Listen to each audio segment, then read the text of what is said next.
जिसने अपनी लंगड़ी और लूली और अपाहिज और आंखों से अंधी माँ, बूढ़ी औरतें भी होंगी, सुने तुम्हारे मतलब की बात, आंखों से अंधी, हाथों से कोड़ी, पैरों से लंगड़ी, अपनी माँ को उसने अपने कांधे पर बिठाया, अपनी कमर पर लादा और उम्रे के लिए ले गया और खाने काबा का तवाफ कर रहा है।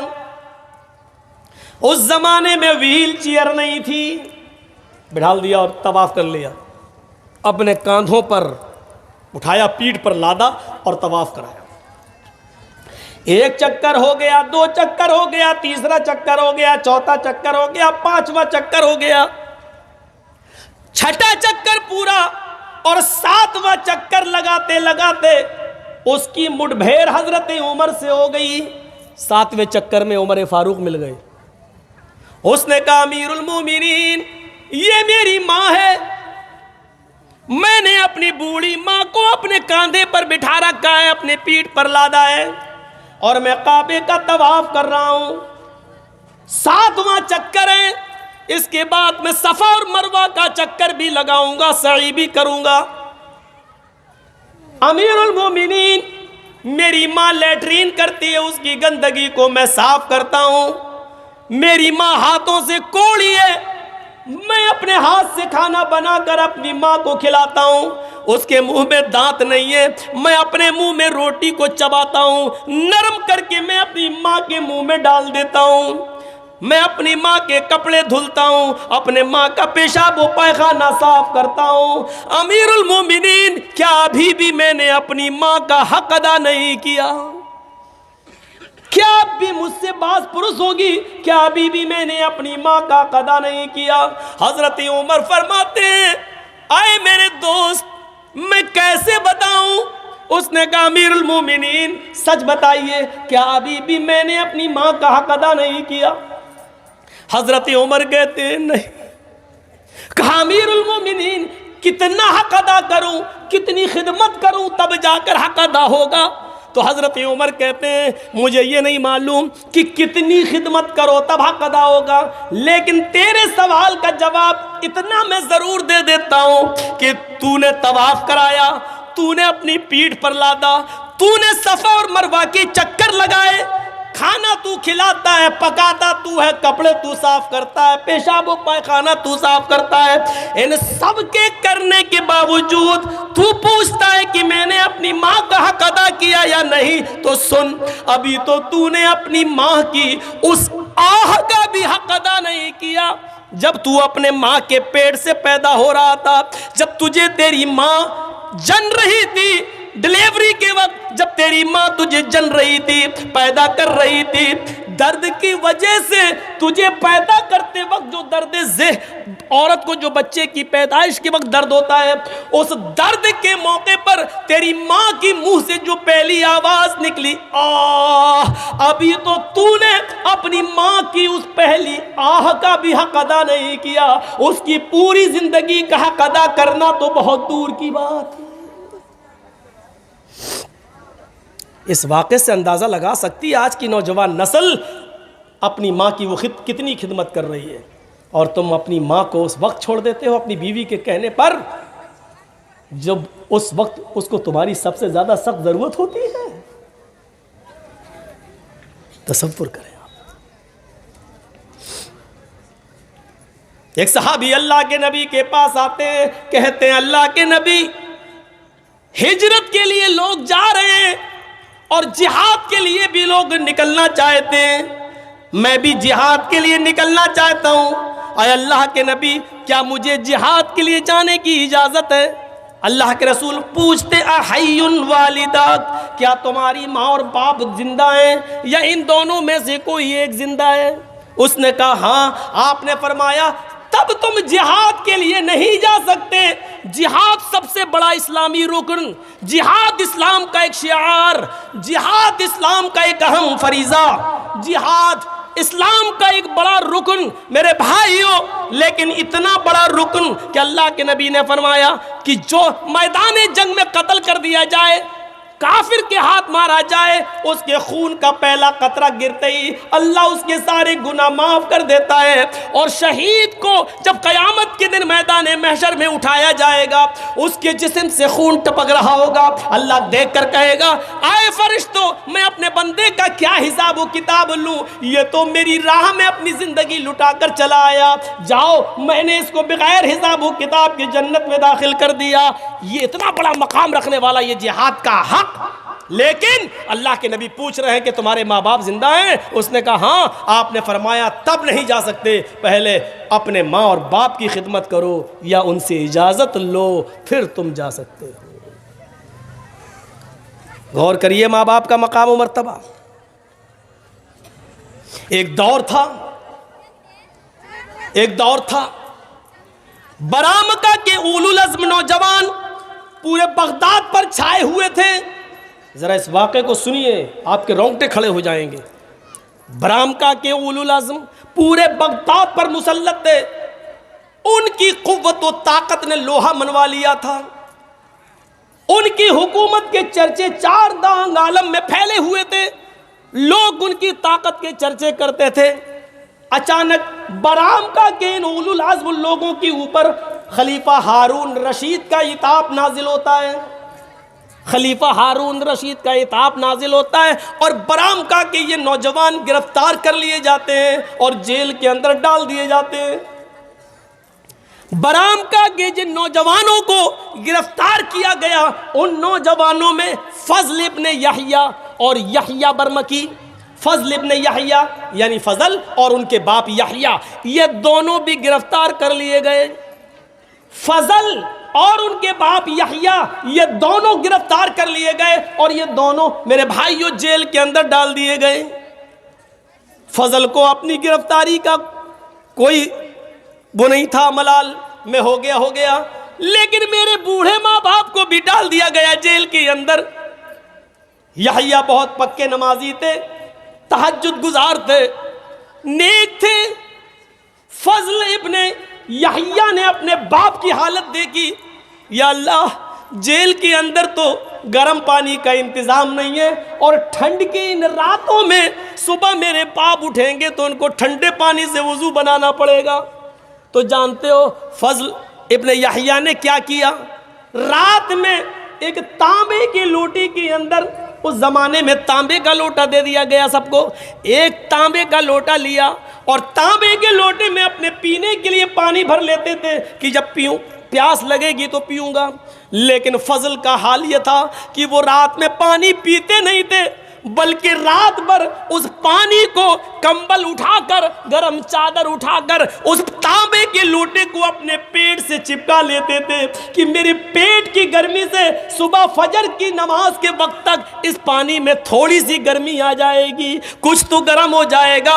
और इस गर्म पानी को वो फजर की नमाज के वक्त अपने बाप को दे दिया करते थे, अय अब्बू जान इससे वजू बनाइए। मेरे प्यारे साथियों गौर करो, अल्लामा याफ़ई ने इस बात को अपनी किताब मिरातुल जिनान के अंदर नकल किया है। आप अंदाजा लगा सकते हैं, ऐसे ऐसे नौजवान गुजरे जो अपने बाप के ठंडे पानी से वुजू करने को भी ये समझते थे कि मेरे बाप को बुखार ना आ जाए, बीमार ना हो जाए, जुकाम ना हो जाए, तो वो रात भर उस तांबे के लोटे को अपने पेट से चिपकाए रहते थे ताकि कुछ तो गर्मी आ जाएगी और मेरे बाप को कुछ तो गर्म पानी मिलेगा। मेरे भाइयों, ये थी माँ बाप की खिदमत करने का एक तरीका। आज हम जरा अंदाजा लगाएं और सोचें कि हम अपने वालिदैन के साथ ये सलूक करते हैं। कुरान ने माँ बाप के बारे में ये हुक्म नाफिज कर दिया, वक़दा रब्बुका अल्ला ताबुदू इल्ला इय्याह व बिल वालिदैनि इहसाना। तुम्हारे रब ने ये फैसला कर दिया है, ये हुक्म दे दिया है, इबादत तो अल्लाह के अलावा किसी की नहीं होगी। व बिल वालिदैनि इहसाना, और अपने माँ बाप के साथ एहसान करो, अपने माँ बाप के साथ अच्छा सलूक करो। व बिल वालिदैनि इहसाना, एहसान के अंदर हर नेकी शामिल है। अपने माँ बाप के साथ एहसान करो। एहसान किसको कहते हैं? हर नेकी। बाप कमज़ोर हैं, कुर्सी पर बैठे रहते हैं, बेटा मुझे थोड़ा सा बाहर बिठाल दे, मैं थोड़ा सा सड़क पर बैठना चाहता हूँ धूप में। एहसान में ये नेकी शामिल है कि बेटा आए अपने बाप को सहारा दे और बाहर कुर्सी लगा दे और अपने बाप को कुर्सी पर बिठाकर धूप में बिठा दे। बाप के हाथ पैर नहीं चल रहे तो बाप को नहला दे, उनके जिस्म पर साबुन लगा दे। बाप की तबीयत बहुत ज्यादा खराब है, उनके पास इतनी दौलत नहीं कि वो अपना इलाज करा सकें, लेकिन बेटे के पास दौलत है। बेटे एहसान में ये नेकी भी शामिल है कि बेटा अपने पास से अपने बाप का मुकम्मल इलाज करा दे। एहसान में हर नेकी शामिल है। वबिल वालिदैन एहसाना, इबादत तो अल्लाह की होगी और अपने माँ बाप के साथ एहसान करो। इम्मा यबलुगन्ना इंदकल किबर अहदुहुमा औ किलाहुमा, उन दोनों में से कोई एक या वो दोनों तुम्हारी जिंदगी में बुढ़ापे को पहुंच जाएं। माँ बाप में से कोई एक या दोनों तुम्हारी जिंदगी में बुढ़ापे को पहुंच जाएं, फला तकुल्लहुमा उफ, तो तुम उनसे उफ भी मत करना। उफ, उफ समझते हो? उफ का सही तर्जमा अगर किया जाए उर्दू में तो इसका सही होगा ये, उनसे उफ भी मत करना। उफ का मतलब, जर्जीस के बाप बिस्तर पर लेटे हैं, जर्जीस साहब ने दवा ववा खिला दी, उनको पिला दिया और अपने बाप ही के पास बैठे कंप्यूटर पर चला रहे हैं। इतने में आवाज़ दी, बेटे जर्जीस एक गिलास पानी ले आओ, और मैं बहुत ज़रूरी काम कर रहा हूँ अपने बिजनेस का। अब उनने कहा बेटा पानी चाहिए एक गिलास, और मेरी ज़बान से निकला उठे और पानी लाके दे दिया, पिला दिया। पानी तो पिला दिया, मना नहीं किया, दे दिया, पिला दिया, और आकर फिर अपने काम में लग गए। लेकिन उससे पहले जो तुम्हारे मुंह से निकला यानी मतलब ये था कि अभी पानी मांगना था इनको, कितना इमरजेंसी काम कर रहा था मैं, हैं, लाखों का हिसाब किताब, कहीं एक भी कलम इधर उधर हो गई, ऐसे कह दिया। ये भी हराम है। पानी आप पिला रहे हैं उनको, लेकिन आपके मुंह से जो निकल गया है, अल्लाह ताला ने इससे भी मना किया। फला तकुल्लहुमा उफ़्फ़िन वला तनहरहुमा, ये भी नहीं निकलना चाहिए तुम्हारे मुंह से। वला तनहरहुमा, और उनको कभी झड़कना नहीं, कभी झड़कना नहीं, डांटना नहीं, बल्कि जब भी उनके सामने बात करना तो अपने बाजू नीचे करके और सर झुकाकर बात करना। वक़ुल लहुमा क़ौलन करीमा, अच्छी बात करना। ये है माँ बाप का। दो चीज़ें हो गई। एक एक चीज़ पर हम थोड़ा कम ही चल रहे हैं, बस इशारा कर रहे हैं। ला तुशरिक बिल्लाहि शैअन इन कुतिलता औ हुर्रिता वला तउक़्क़न वालिदैक वइन अमराका अन तख़रुज मिन अहलिका व मालिक। तीसरी चीज़ पे आइए, और तीसरी चीज़ आप सबसे गुजारिश कर रहा हूँ, तीसरी चीज़ के बाद चौथी चीज़ ज़रूर सुन लेना। उसके बाद आपको मेरी तरफ से कोई रुकावट नहीं होगी, आप बीच में भी जाना चाहें तो चले जाना, लेकिन ये दो चीज़ें और जो हैं वो ज़रूर सुन लेना। ला ततरुकन्न सलातन मक्तूबतन मुतअम्मिदन, कभी फ़र्ज़ नमाज कसदन और जानबूझकर मत छोड़ना। फ़इन्ना मन तरका सलातन मक्तूबतन मुतअम्मिदन फ़क़द बरियत मिन्हु ज़िम्मतुल्लाह, जो फ़र्ज़ नमाज जानबूझकर छोड़ देता है उसके ऊपर से अल्लाह की ज़िम्मेदारी ख़त्म हो जाती है। अल्लाह बरी, अल्लाह की कोई ज़िम्मेदारी नहीं रहती। फ़र्ज़ नमाज, इसका मतलब ये है कि सुन्नतें कभी कभी छूट जाएं तो कोई मुज़ायक़ा नहीं, लेकिन फ़र्ज़ नमाज कभी नहीं छूटना चाहिए। मस्जिद में जमात, आपको अपने बाप को दिखाने के लिए हॉस्पिटल ले जाना है, ड्राइवर आ चुका है और आपको मालूम है कि बहुत ज़्यादा इमरजेंसी नहीं है, फ़ौरन मस्जिद में जाइए, कम से कम इमाम के पीछे फ़र्ज़ पढ़ लीजिए, सुन्नतें मत पढ़िए, निकल जाइए और अपने बाप को हॉस्पिटल ले जाइए, लेकिन नमाज पढ़ना है। हाँ इमरजेंसी है, बहुत ज़्यादा है, तो पहले ले जाइए, हॉस्पिटल में एडमिट कर दीजिए, उसके बाद में पढ़ लीजिए। ज़रूरी नहीं है कि उस वक्त आप मस्जिद ही तलाश करते फिरें। जहां जगह मिल जाए वहां पढ़ लीजिए आप, लेकिन नमाज पढ़ना है।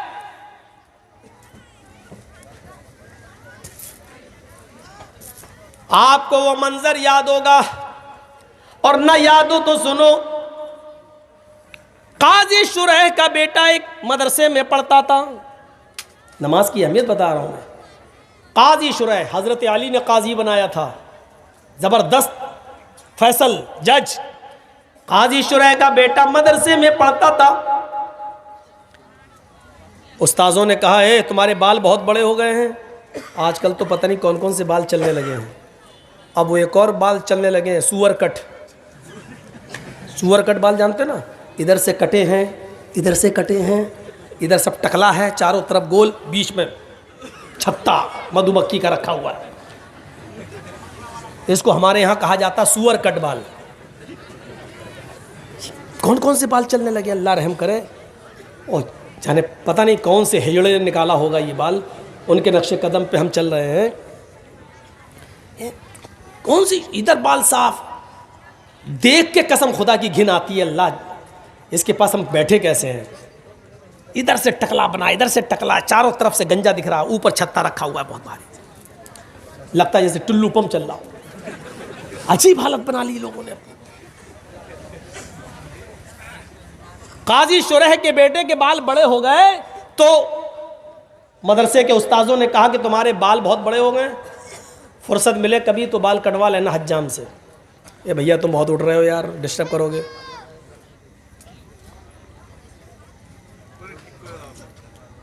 तो बेटे ने कहा ठीक है। काजी शुरैह का बेटा कहा ठीक है करवा लो। एक दिन उसको फुर्सत मिली तो निकल गया।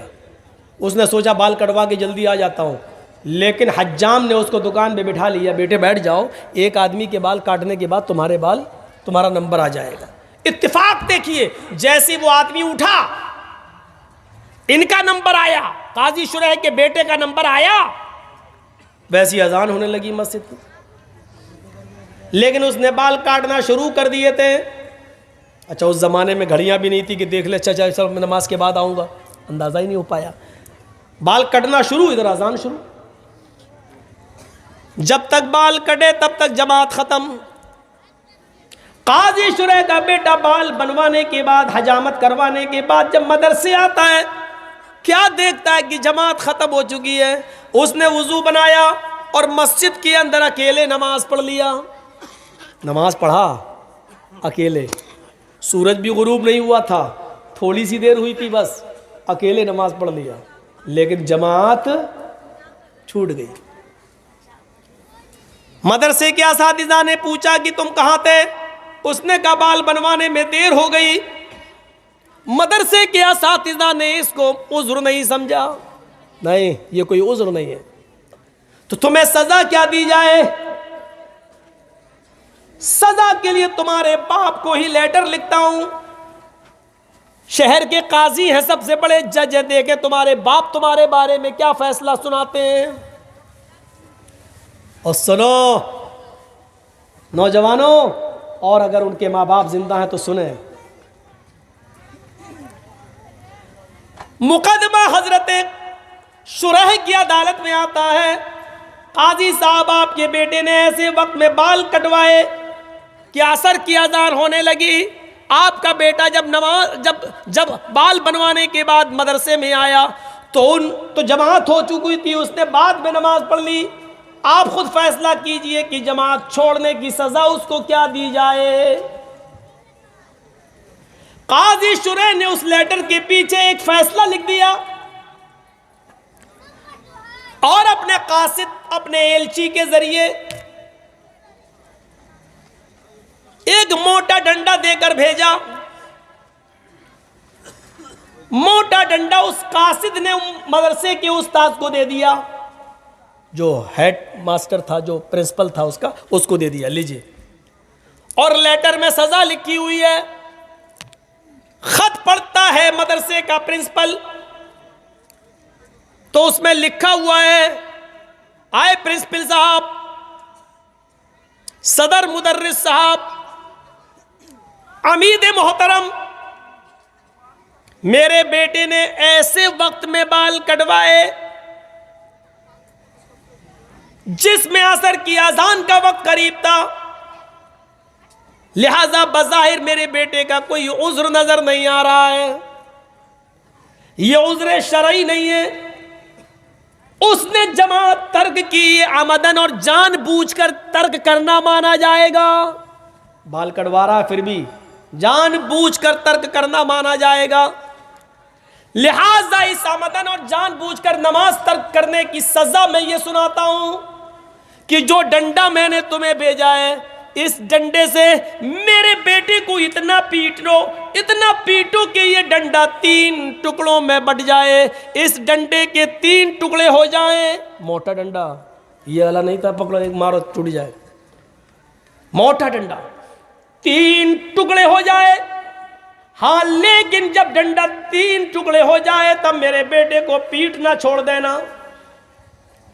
उसके बाद मेरे बेटे की सजा ये होगी कि उसको 3 दिन तक कैद खाने में डाल देना, किसी बंद कमरे में बंद कर देना, उसको खाना बंद कर देना, उसका पानी बंद कर देना और रोजाना तौबा कराना। अगर वो तुम सबके सामने इकरार कर ले कि आज के बाद मैं जमात को कभी कसदन जानबूझकर नहीं छोड़ूंगा, मैं अल्लाह से तौबा करता हूं कि मुझसे गलती हो गई, वो मेरे गुनाह को माफ कर दे, अगर वो इस बात का इकरार कर ले तो 3 दिन के बाद मेरे बेटे को छोड़ देना और उसके बाद मदरसे में उसको पढ़ाना और लिखाना शुरू कर देना। लेकिन अगर 3 दिन भी भूखा प्यासा रहने के बाद भी वो तौबा ना करे और इस बात का इकरार ना करे तो उसको उस कमरे में उस वक्त तक बंद रखना जब तक कि वो भूख और प्यास की शिद्दत से मर न जाए।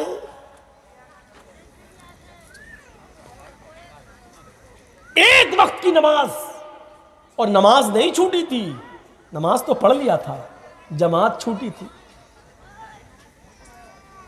एक वक्त की, वो भी बाल बनवाने में। हम अपने गरीबानों में झांक कर देखें कि हमारी औलाद, ये कौन सी नमाज है।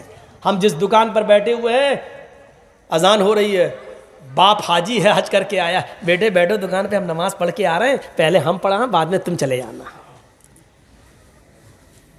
ये इस्लाम के अहकाम किराना मर्चेंट की दुकान नहीं है, जो तुम्हें पसंद आए वो करोगे और जो नहीं पसंद आए वो नहीं करोगे। हाजी साहब जमात के साथ नमाज पढ़ रहे हैं और हाजी साहब का बेटा जमात छूटने के बाद मस्जिद में बाद में जाता और नमाज पढ़ता है।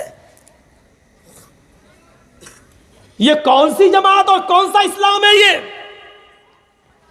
हय्या अलस सलाह, ये निदा जो आई है वो हाजी साहब के लिए भी और हाजी साहब के बेटे के लिए भी है। ये निदा मौलाना जर्जीस साहब के लिए भी और मौलाना जर्जीस साहब के 11 साल के बेटे के लिए भी है। ये निदा इमाम हरम के लिए भी है और मक्के के रहने वाले लोगों के लिए भी है। यही आवाज हय्या अलस सलाह सऊदिया के बादशाह के लिए भी है और सऊदिया के गलियों में भीख मांगने वाले भिखारियों के लिए भी है। इसी एक वक्त में यही नमाज का वक्त सबके लिए है। सबको एक ही वक्त में मस्जिद में जाना है, एक ही इमाम के पीछे नमाज पढ़ना है, उसी की इब्तिदा में नमाज अदा करना है, एक दूसरे को चिपक कर खड़ा होना है, कदम से कदम मिलाना है, टखने से टखना मिलाना है, कांधे से कांधा मिलाना है, अपने दिलों के कीने और कदूरत और बुग़्ज़ और इनाद को खत्म करना है और एक ही साथ रुकू में जाना है, एक ही साथ सजदे में जाना है और इस बात का ऐलान करना है, एक ही सफ में खड़े हो गए महमूद व अयाज, न कोई बंदा रहा न कोई बंदा नवाज। ये निदा हय्या अलस सलाह की आवाज सबके लिए, अजान की आवाज आती है हय्या अलल फलाह, आओ कामयाबी के लिए। कामयाबी ये बाप के लिए भी है, बेटे के लिए भी है, हाजी साहब के लिए भी है, उसके बेटे के लिए भी है। आओ इसी वक्त में अपनी दुकान बंद करो। अजान की आवाज सुनने के बाद अगर तुमने दुकान बंद नहीं की और मस्जिद के अंदर नहीं आए तो जब तक जमात हो रही है, अजान हो जाने के बाद से, हय्या अलस सलाह सुनने के बाद से, जमात होने तक जितनी तुम बिक्री कर रहे हो, जितना माल तुम बेच रहे हो, इसमें जो कमाई आ रही है वो हराम है और इस हराम कमाई को अगर तुमने माल हलाल में मिला दिया तो वो माल हलाल भी हराम हो जाएगा।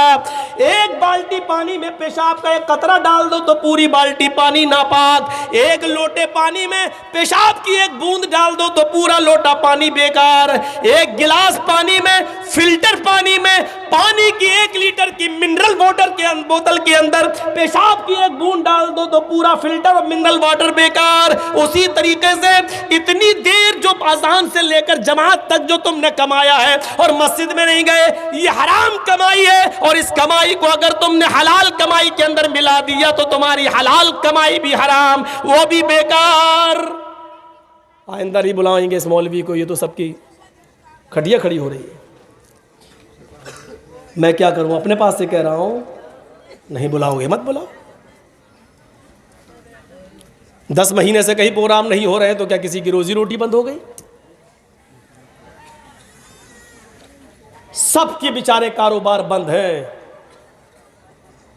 सिर्फ हुकूमत खुश है बस। वो तो होगी,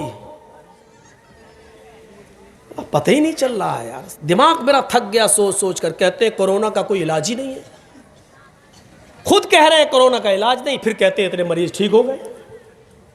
दिमाग खराब हो गया, हम ही पागल हैं, बरेली के पागल खाने में हमें को भर्ती होना चाहिए।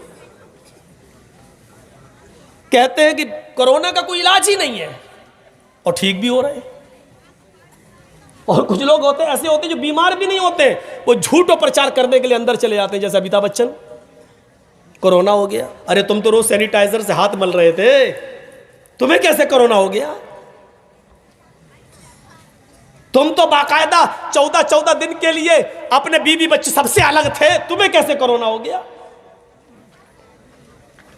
और जब तुम्हें इतने दिन परहेज करने के बाद भी हो सकता है तो फिर ये क्यों कह रहे हो 14 दिन ऐसे रहो, एक दूसरे गज की दूरी? तो वैसे तब भी हो सकता है, पता ही नहीं चल रहा आज तक। बिहार के चुनाव में लाखों की भीड़ हो जाए तो कोरोना नहीं, इलेक्शन खत्म होते हैं तो एकदम कोरोना की भरमार हो जाती है। लाखों की तादाद में किसान बेचारे दिल्ली के बॉर्डर पर पड़े हुए हैं, कोरोना नहीं। और जैसे ये किसान भागेंगे, अब चाहे हड़ताल खत्म होगी, वैसे ही देखना कोरोना के कितने मरीज निकलेंगे। बड़ी लंबी कमाई है इसमें, तुम पहुंच ही नहीं, हमारी अकल ही नहीं है। ओफो, इस देश के सबसे ऊंचे आदमी की अकल के मुकाबले में हमारी अकल क्या है? ट्रेनें कौन बंद कर सकता था? हवाई जहाज कौन बंद करेगा? करोड़ों अरबों रुपए का नुकसान कौन करेगा? लेकिन हमारी अकल वहां तक नहीं पहुंच पाएगी। काजी शुरैह ने अपने बेटे को जो फैसला सुनाया असातिज़ा को, वो हमारे लिए मकाम इबरत है। बुखारी शरीफ के अंदर जो वाक़या नकल किया गया है उसको पढ़िए। सहाबा जंग लड़ रहे हैं, रात भर जंग चली। एक किला है, किले तुस्तर, उस किले को हासिल करना चाहते हैं, वहां इस्लाम का झंडा लहराना चाहते हैं। बिल्कुल करीब आ गए, बिल्कुल करीब आ गए, उस किले तक पहुंच गए, करीब तक ये झंडा लहरा दें। कुछ काफिर रह गए, उनको ढकेल दे पीछे की तरफ। इतने में फजर की आजान की आवाज आ जाती है, अस्सलातु खैरुम मिनन नौम। नमाज पढ़ना भी जरूरी। और हमने रात भर जो जंग लड़ी इस किले को हासिल करने के लिए और इस्लाम का झंडा इस किले पे लहराने के लिए, अल्लाह, अगर हम नमाज पढ़ने लग जाएं और इस किले पर झंडा न लहरा सके तो हम सब नमाज पढ़ने लगे तो ये काफिर फिर से इस किले पर हमला कर देंगे, चढ़ जाएंगे और हमारी सारी मेहनत बेकार हो जाएगी। अब क्या करें? और अगर किले पर झंडा लहराने के लिए थोड़ा सा और लड़ लें तो सूरज निकल जाएगा, फजर की नमाज छूट जाएगी। कितनी बड़ी दुविधा थी उनके सामने। पूरी रात लड़े, इस्लामी जंग, दीन के लिए लड़ रहे, अपने कारोबार के लिए नहीं, अपने बिजनेस के लिए नहीं, दीन के लिए लड़ रहे। लेकिन करें क्या? अगर फजर की आज़ान हो रही है, अगर हम नमाज पढ़ने लगे तो काफिर इस किले को घेर लेंगे, हमारी मेहनत बेकार। और अगर किले पर झंडा लहराने लगे, इन काफिरों को थोड़ा और पीछे कर दें तो नमाज फजर छूट रही है। अल्लाह अब हम क्या करें? एक दूसरे को देखता है क्या किया जाए, और इशारों में बातें होती हैं। पहले झंडा लहरा दो, नमाज तो हम लोग बाद में भी कज़ा कर लेंगे। अगर ये किला निकल गया हाथ से तो मेरी सारी मेहनत बेकार हो जाएगी। इस वाक़े के रावी हजरत अनस फरमाते हैं, इशारे आंखों में हो गए और हम लोग किले पर चढ़ बैठे, काफिरों को पीछे ढकेल दिया और सूरज निकलने से पहले पहले हमने झंडा लहरा दिया, इस्लाम का झंडा लहरा दिया उस किले पर। हमने उस किले को फतह कर लिया। जब किला फतह कर लिया गया तो हम सब लोग तयम्मुम करने लगे, इसलिए कि वहां पानी तो था नहीं। तयम्मुम करते करते हमारी आंखों के सामने सूरज तुलू हो गया, सूरज निकल आया। हजरत अनस कहते हैं, लोगों ने मुझे नमाज पढ़ाने के लिए आगे खड़ा कर दिया। सूरज निकलने के बाद ये नमाज हम लोगों ने फजर की सारे सहाबा ने पढ़ी। हजरत अनस कहते हैं, जब वो सजदे में गए तो फजर की नमाज का अव्वल वक्त जो छूट गया, उस छूट जाने की वजह से हजरत अनस इतना रोए कि जमीन के अंदर गड्ढा पड़ गया और उन गड्ढे के अंदर आंसू भर गए।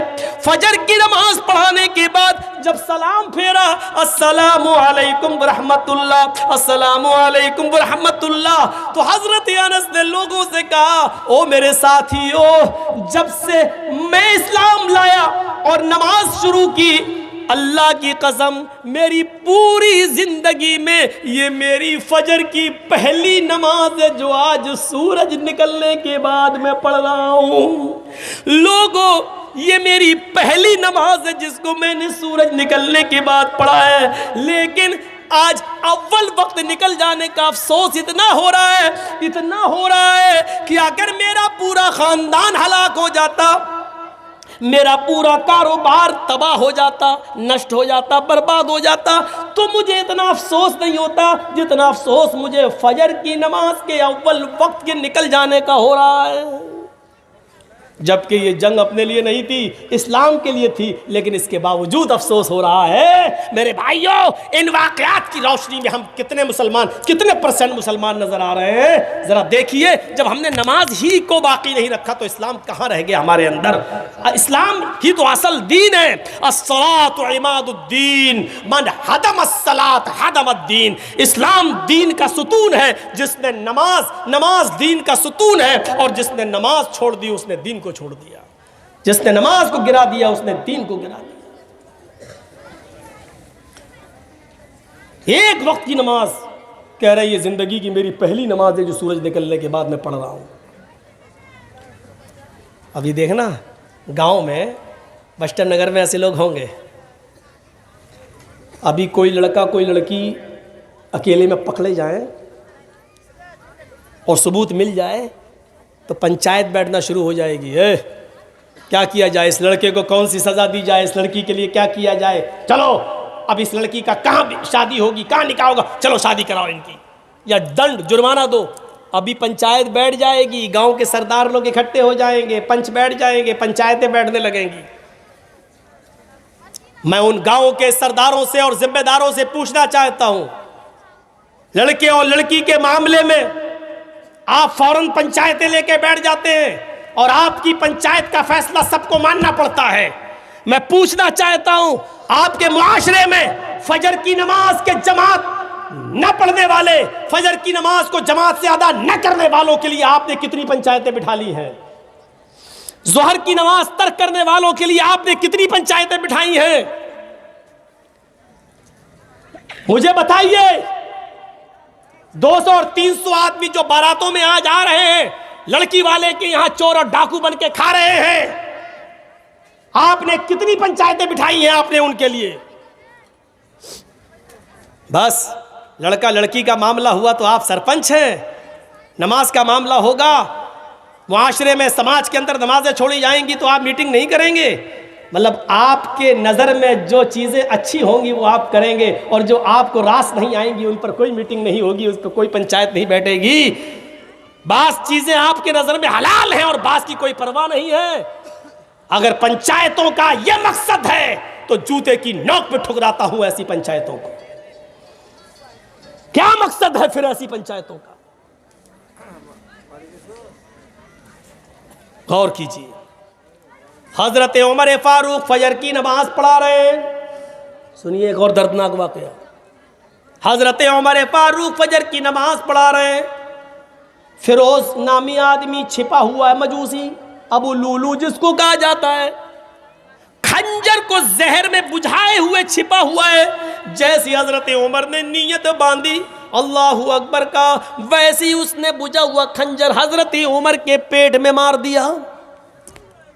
वो खंजर जब निकाला तो उमर फारूक का पेट नाफ से लेकर, नाफ ये नाभि जिसको बोलते हैं, जब उसने खंजर निकाला तो खंजर ने उस नाभि से लेकर नीचे तक, यानी जहां शर्मगाह होती है पेशाब की जगह, वहां तक उस पेट को फाड़ दिया। जब तक उमर फारूक में ताकत रही नमाज पढ़ाते रहे और फिर बेहोश होके गिर गए। उनको लाया गया, एक सहाबी आगे बढ़े, उन्होंने नमाज पढ़ी। एक सहाबी पीछे से वुजू बना के आ रहे थे, उन्होंने अबू लूलू को भागते हुए देखा तो पकड़ने के लिए अपनी चादर उसके ऊपर डाली। अबू लूलू का पैर फिसल गया, चादर में फिसल गया और वो जमीन पे गिर पड़ा। उसने सोचा कि अब तो मेरी सजा भी मौत है क्योंकि मैं पकड़ा गया, तो उसने वही खंजर अपने पेट में मारकर खुदकुशी कर ली और वो मर गया। सूरज निकलने के बाद होश आया,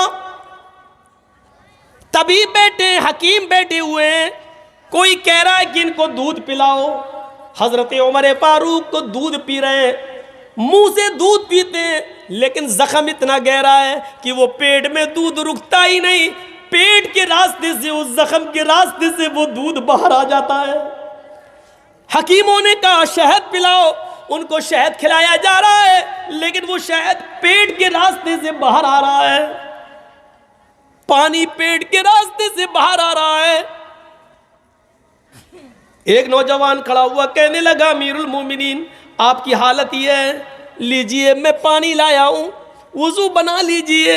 आप फजर की नमाज पढ़ा रहे थे, आप अभी 2 रकात पढ़ा भी नहीं पाए कि आप बेहोश हो गए, आप लेटे लेटे नमाज पढ़ लीजिए।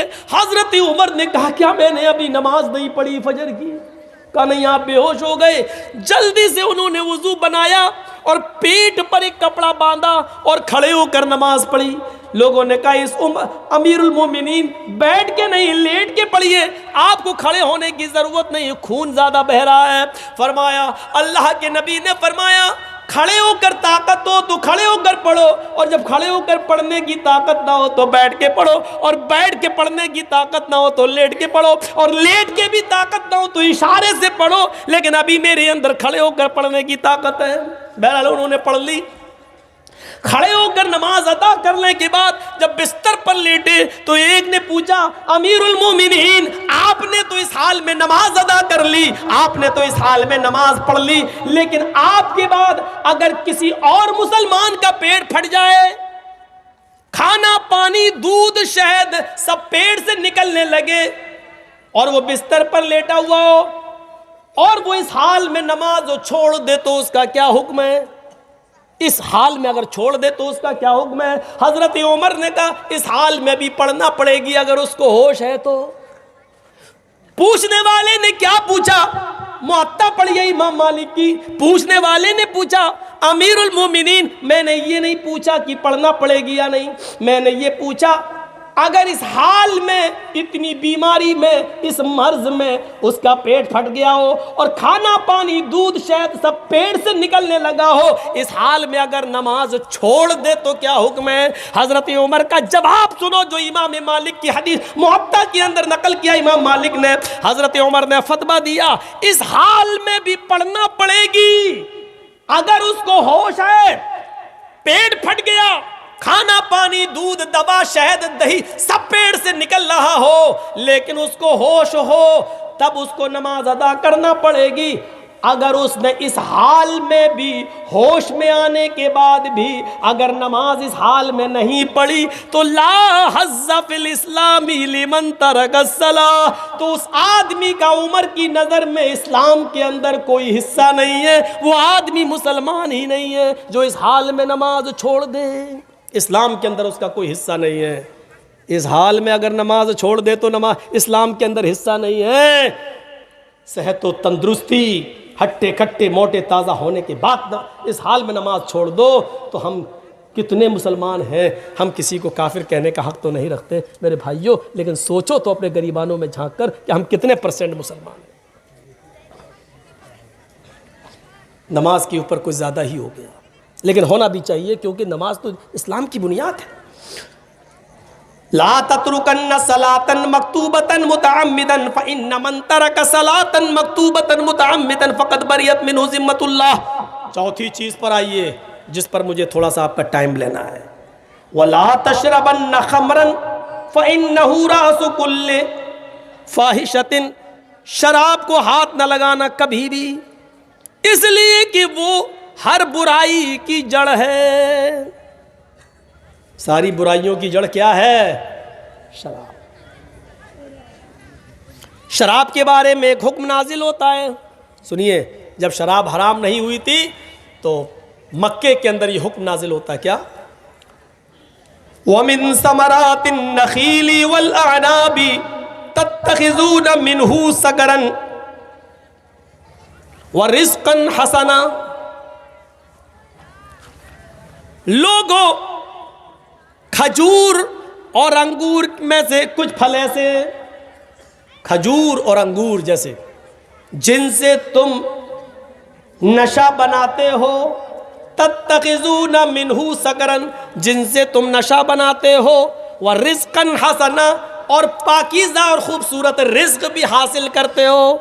खजूर और अंगूर ऐसे खाओ तो पाकीज़ा, और निचोड़ कर अगर वो बना लो उसकी शराब तो नशा। लेकिन अभी हराम नहीं हुआ, सिर्फ अल्लाह ताला ने इतना कहा।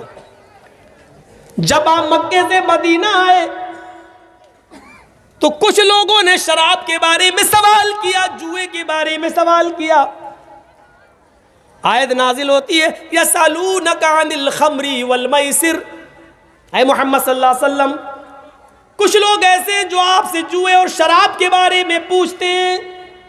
कुल फीहिमा इस्मुन कबीर, तो आप फरमा दीजिए कि ये बहुत बड़ा गुनाह है। व मनाफिउ लिन्नास, लेकिन लोगों के लिए इसमें कुछ नफा भी है, कुछ फायदा भी है। शराब में कुछ फायदा भी है। फायदा क्या है मालूम है? उस जमाने में लोग शराब क्या पीते थे? हमारी तरह नहीं पीते थे। उस जमाने में शराब इसलिए पीते थे, यार ऐसे गरीबों में माल लुटाएंगे तो अच्छा नहीं लगेगा, गरीबों को ऐसे देंगे तो अच्छा नहीं लगेगा, तो शराब पी लेते थे। अब कोई आ रहा अल्लाह के नाम पे दे दो, इधर आ, ले जा। शराब के नशे में वो खूब दिया करते थे। तो अल्लाह ने उसी तरफ इशारा किया, इस्मुन कबीर, गुनाह तो बहुत बड़ा है। व मनाफिउ लिन्नास, लेकिन कुछ मुनाफा, कुछ अच्छाइयाँ भी हैं। लेकिन इस्मुहा अकबरू मिन नफ़इहिमा, इन दोनों का गुनाह उनके नफ़े से बढ़कर है। गुनाह ज़्यादा है, नफ़ा कम है, और जिसके अंदर नफ़ा कम हो, नुकसान ज़्यादा हो, उस चीज़ को छोड़ देना चाहिए, छोड़ देना चाहिए। फिर एक दौर था, एक अंसारी नौजवान ने हजरत अली की और अब्दुर्रहमान इब्न औफ की दावत की। थोड़ा सा इधर सुनिए, हमें कुछ हलचल लगती है आपकी। अब आप सुनिए, एक अंसारी नौजवान ने मदीने में हजरत अली की और अब्दुर्रहमान इब्न औफ की दावत की। खाना खिलाया, मगरिब से पहले ही खाना दौर चला। खाना खा लिया सबने, और खाना खाने के बाद शराब का दौर चला। अभी हराम नहीं हुई थी शराब, शराब का दौर चला, और शराब पीने के बाद सब झूम गए। और हाँ, शराब के नशे में जैसे ही आए वैसे ही मगरिब की नमाज का वक्त हो गया, अजान का वक्त हो गया। किसी ने अब्दुर्रहमान इब्न औफ को नमाज पढ़ाने के लिए खड़ा कर दिया, अब नशे में, और नमाज पढ़ाने के लिए खड़ा कर दिया। अब ये नमाज पढ़ा रहे हैं, अल्लाहु अकबर। अब सुनिए शराब के नशे में नमाज कैसे हो रही है, वो देखिए।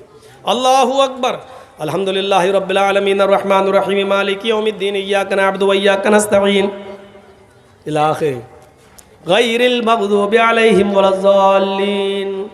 ऐसे हो रहा है। इतनी तो सही चल गई गाड़ी, अब वो और बढ़ता जा रहा नशा में। अब कुरान की आयत ही बदल दी, अब वो पढ़ रहे हैं कुल या अय्युहल काफिरून। आयत क्या है, ला अअबुदु मा तअबुदून। और वो क्या पढ़ रहे हैं, कुल या अय्युहल काफिरून नहनु नअबुदु मा तअबुदून।